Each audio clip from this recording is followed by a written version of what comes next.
요즘 60대 분들 왜 해외여행 잘 안 가실까요? 시간도 있고 돈도 어느 정도 여유가 있는데 말입니다.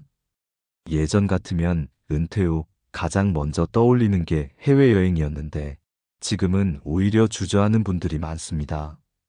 표면적으로는 건강 때문이다. 물가가 비싸서 그렇다. 이렇게들 이야기합니다.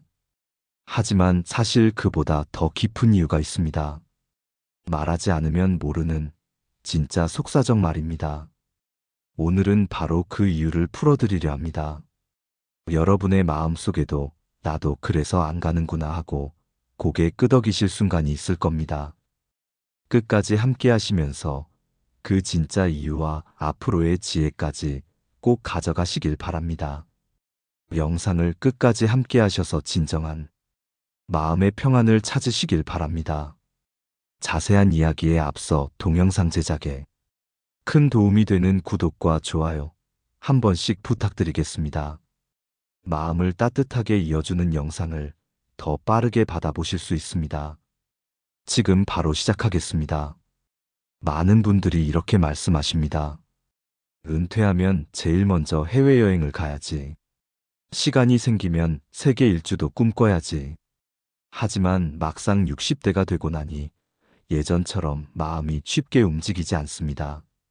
예전 같으면 두세 달에 한 번씩 비행기를 타던 분도 요즘은 공항 가는 발걸음이 무거워지죠. 그 이유는 단순히 건강 때문만은 아닙니다.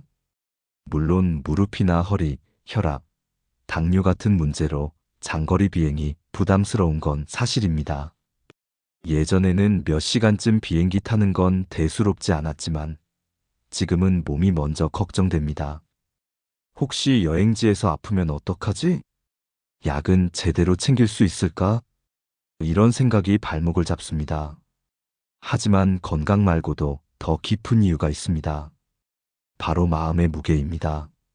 젊을 때는 낯선 곳에 대한 호기심이 컸습니다.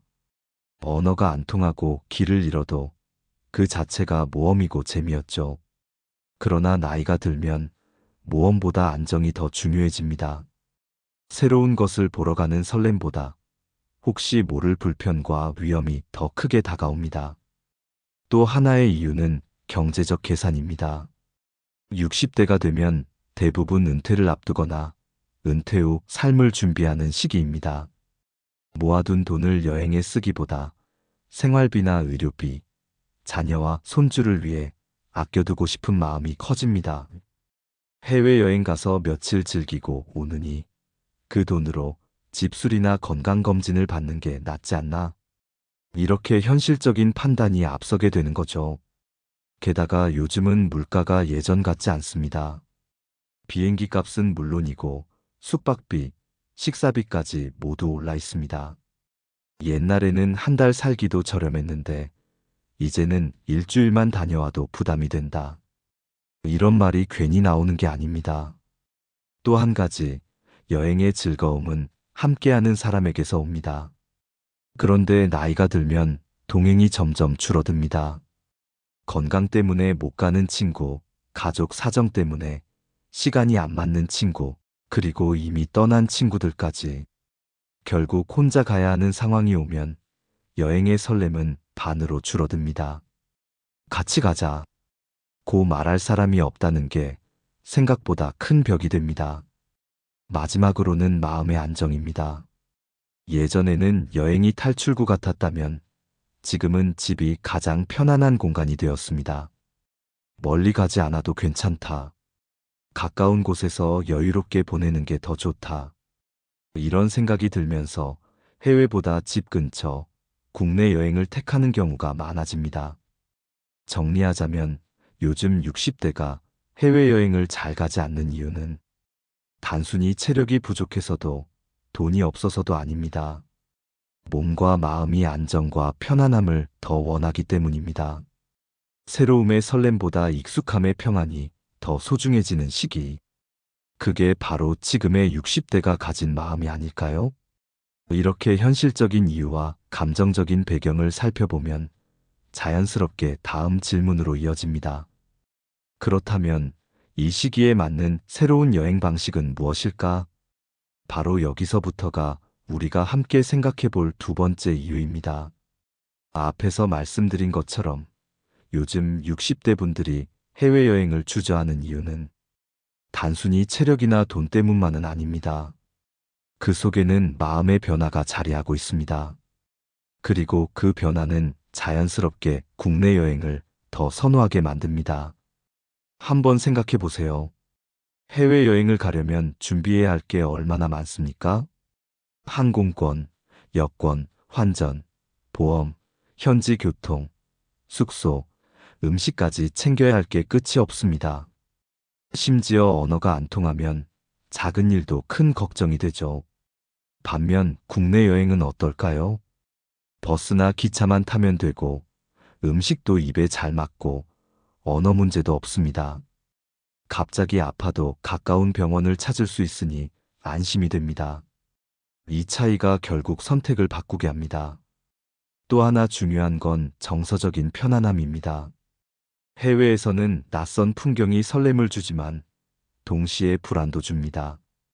혹시 길을 잃으면 어떡하지? 음식이 안 맞으면 어쩌지? 예상치 못한 사고가 생기면 어떻게 대처하지? 이런 걱정이 머릿속에서 떠나지 않죠. 반면 국내에서는 그런 불안이 거의 없습니다. 언제든 집으로 돌아올 수 있다는 안정감, 필요하면 가족이나 지인에게 도움을 청할 수 있다는 믿음, 이 편안함이 나이 들수록 더 크게 다가옵니다.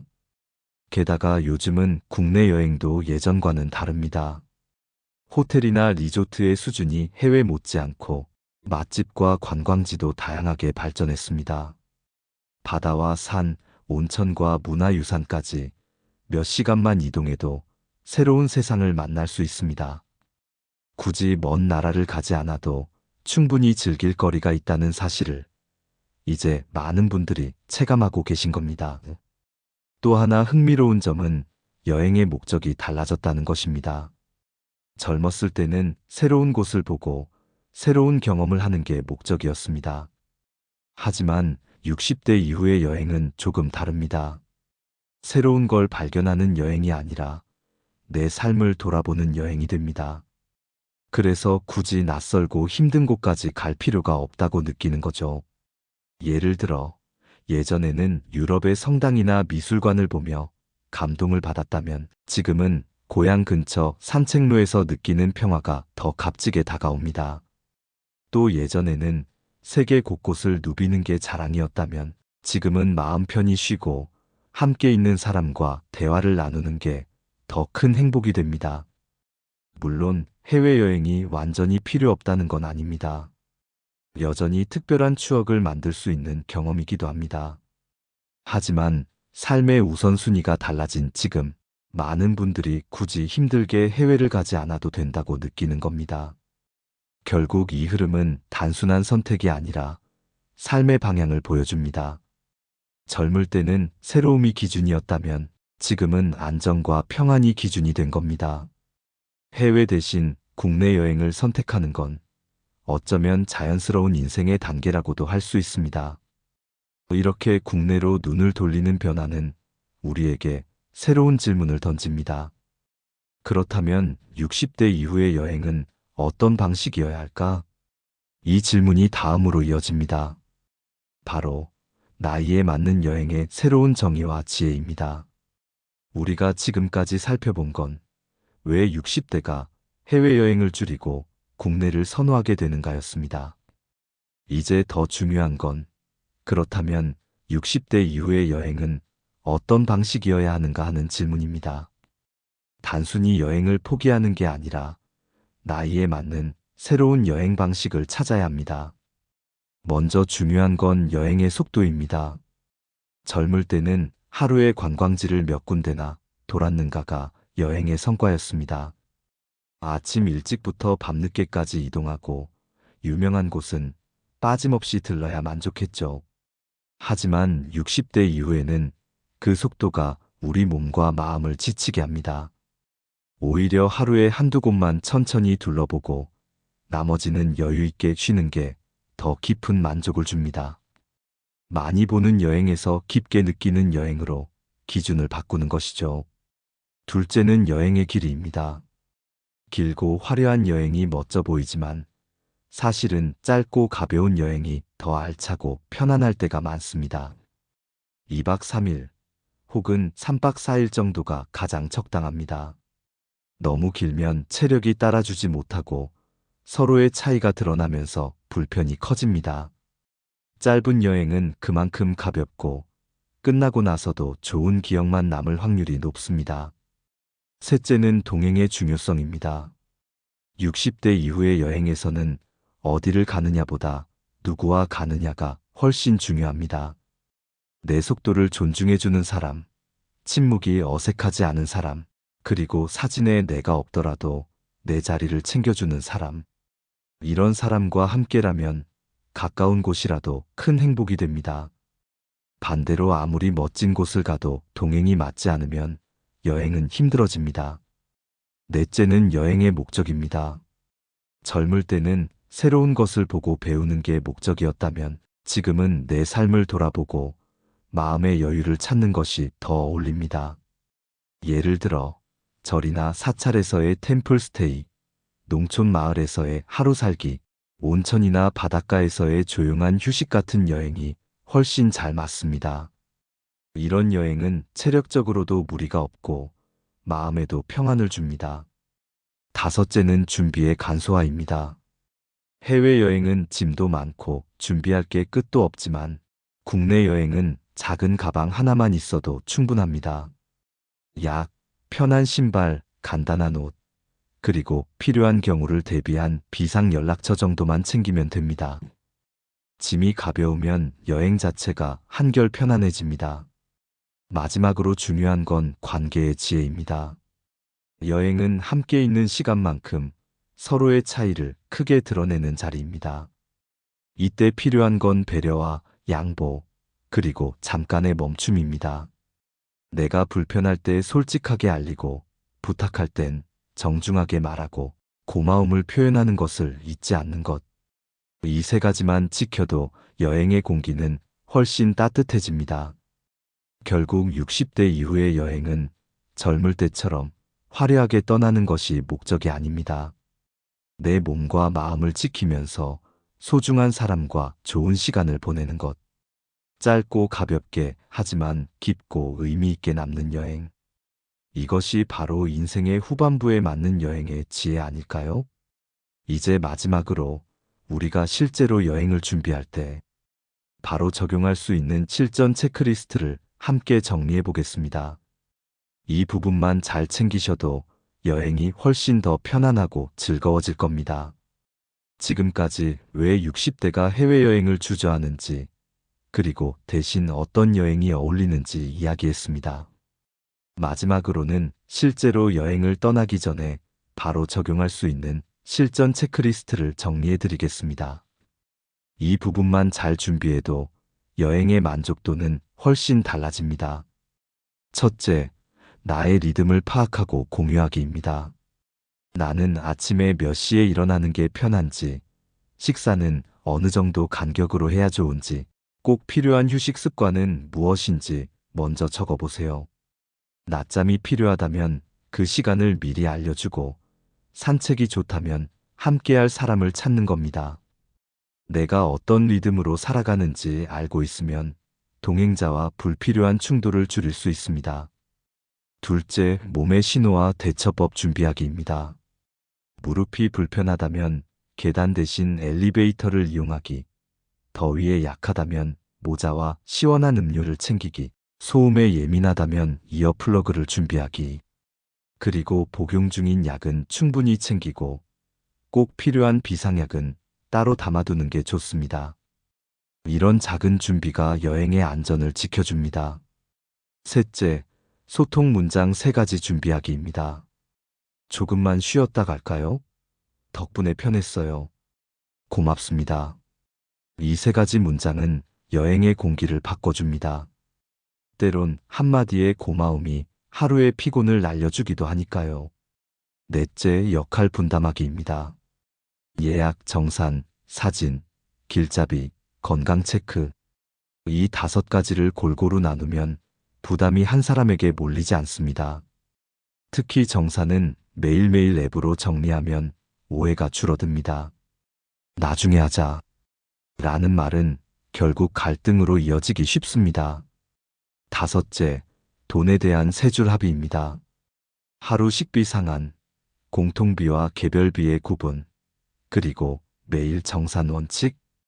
이 세 가지를 출발 전에 정해두면 여행 내내 돈 문제로 얼굴 붉힐 일이 사라집니다. 여섯째, 일정의 기본 틀을 정하세요. 아침에는 함께 모여 한두 곳을 둘러보고, 점심은 각자 자유롭게, 오후에는 다시 모여 한 곳을 더 보고, 저녁은 자유롭게 보내기. 이 틀을 지키면 함께하는 즐거움과 개인의 여유를 동시에 챙길 수 있습니다. 일곱째, 멈춤 신호를 정해두기입니다. 손가락 하나를 들어 올리면 모두 대화를 멈추고 3분 동안 쉬는 겁니다. 물 한 모금을 마시고 심호흡을 5번 하면서 마음을 가라앉힙니다. 그리고 나서 다시 해볼까요? 하며 대화를 이어가면 감정의 폭발을 막을 수 있습니다. 이 외에도 숙소 에티켓을 지키는 게 중요합니다. 화장실 사용 시간은 서로 배려하고, 에어컨은 중간값으로 맞추고, 코골이나 이갈이가 심하다면 미리 알려주는 게 좋습니다. 작은 배려 하나가 큰 갈등을 막습니다. 식사 문화도 마찬가지입니다. 현지 음식을 시도할 때는 소량으로 시작하고, 입맛에 맞지 않아도 비난하지 마세요.